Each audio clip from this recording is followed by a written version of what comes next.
idea that we're going to do it with high wages or creating jobs. I mean, we just saw the layoffs with GM.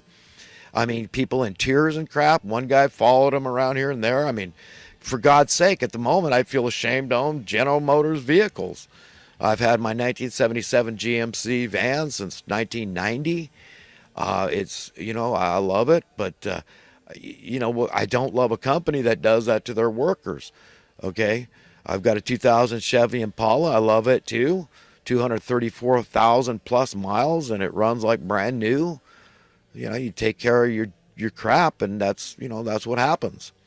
It'll take care of you. Change your oil, folks. Do tune-ups and pay attention. Have it serviced. Have a trustworthy, reliable mechanic if you can't, monitor stuff yourself. But you can get God knows how many miles out of your vehicle. I intend on getting at least 500,000 miles out of my car if I live long enough. I keep stuff. If I'm halfway satisfied with something, I keep it. So anyhow, General Motors is a good company, but they're laying off all these people, and I don't support that. Okay, does anybody but me discuss the idea of maybe a more gentle solution is to share the pain, okay, and just ration the hours, the available hours. Nobody wants to talk about that. Downsizing the factories and leave them in these. They talk about destroying entire townships because of this. And then I'm the radical one for talking about a basic income. And then you look at the buying power. You look for yourself at the buying power of minimum wage. Do your own research, okay? In 50 years ago as opposed to today, and you tell me that wages are ever going to catch up, just even catch up, just to be even Steven. No progress for the minimum wage workers. Just to go back to that point in history when minimum wage had the commensurate buying power of a minimum wage job 50 years ago today. What would it be? It's a mathematical equation. You could do your own research and math, okay? Calculations. Now you have a market basket of goods. You calculate the stuff you can't get away from, the essential human needs, housing, food costs, energy costs, and clean water costs. Okay, that's it. That's it. That's all your market basket of goods, because we don't need the luxury items, trinkets, knickknacks. All that stuff is just, icing on the cake. It's gravy. We don't need it. We can live without it just fine. We need the stuff that we need to survive, the literal cost of living, of surviving, of existing. That's what I'm talking about, calculating. And the math has been done, and it's somewhere on average across the country around 40. Some places like San Francisco, it might even be as high as 80. It sounds hyperbolic, embellished, or exaggerated, but it isn't, okay? It's just a fact. In some areas, Arkansas, it could be as low as $20 an hour, $25 an hour.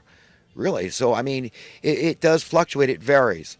It's a dynamic thing depending on your particular venue, your location, right?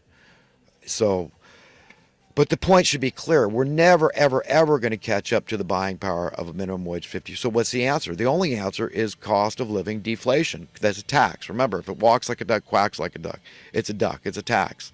Okay, does it matter if you're paying that tax to a government entity or to a private entity? If it feels the same, the burden feels just as onerous?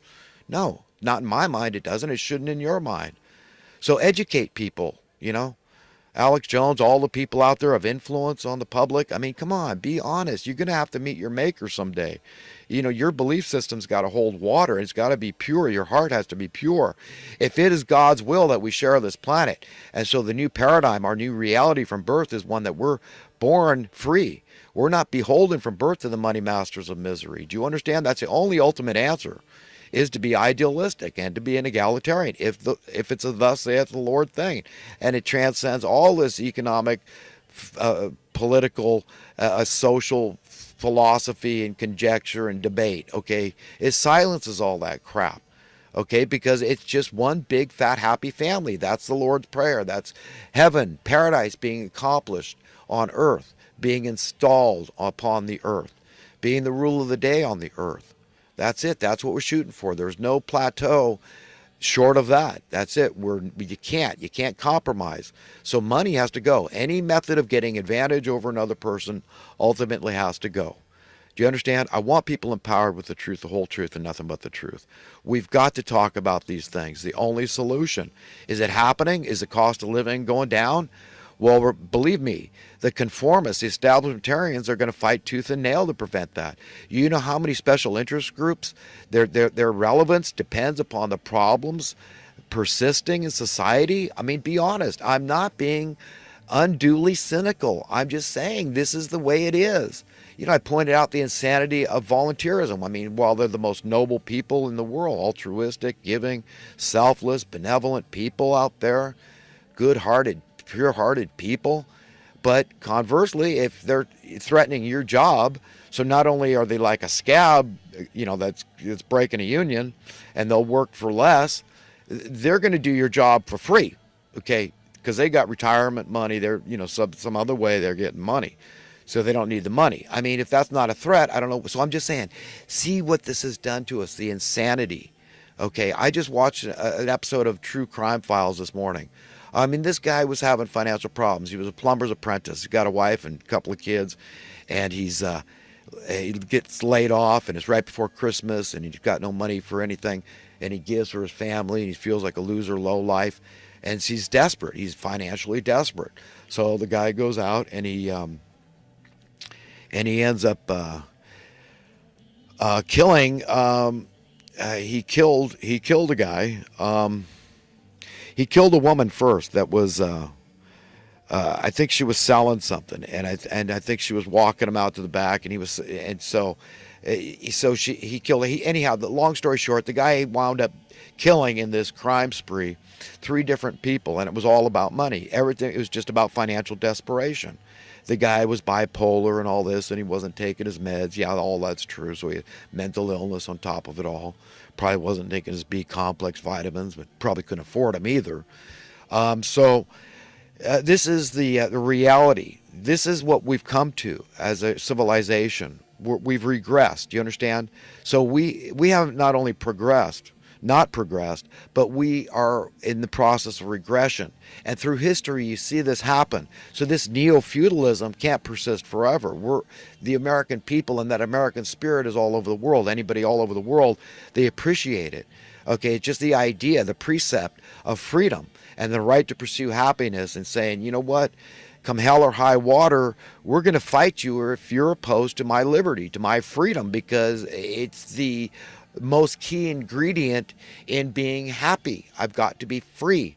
And if you're not financially free, who could deny you're not really completely free? You're not utterly free. You're not totally free. You're not absolutely free if you're beholden to the money masters of misery. It's as simple and cut and dry as that. So we can't deny it. Okay?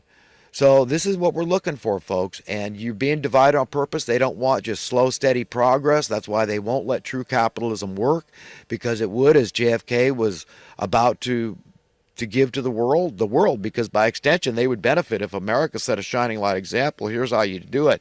You have sound economic policies, and what happens under true capitalism, free market supply, demand, competition, and risk, and all those factors that go into true capitalism, you see a rising tide of prosperity that lifts all ships. Do you understand? So it's not a socialist Robin Hood thing where it's take from the haves and give to the have-nots, which doesn't work, okay?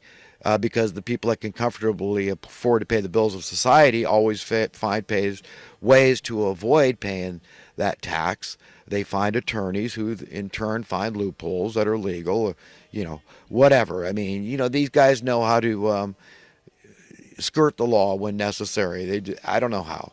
I mean, we all know they find ways to settle these huge tax debts for pennies on the dollar. How do they do that? I mean, you know, but there's no explaining from the IRS about these issues. How does that work exactly? I mean, you know, so it always falls on the backs of the low-hanging fruit, which is the poor. It's the difference between jabbing a needle in your arm, okay, and taking blood, or sticking a little pinprick. So the rich get a little pinprick from socialism, and the poorest of poor. And you say, well, that's not what you know, as a socialist, that's not what well, that's the way it is, though. That's exactly what happens. So the rich flee. I mean, if you think you're going to become totalitarian, authoritarian, and communistic and just shove it down their throats by force, we're going to just take what you have, it is going to fail every single time, all through history. Look at the empirical evidence. over and over again. So it won't work. We've got to work within the bounds of capitalism, but just demand true capitalism. Demand that people stop prescribing an ignorance is bliss philosophy. Call guys like Alex Jones out and make him point out over and over, this is crony capitalism. The bailout of '08 was absolutely dead wrong. We need to visit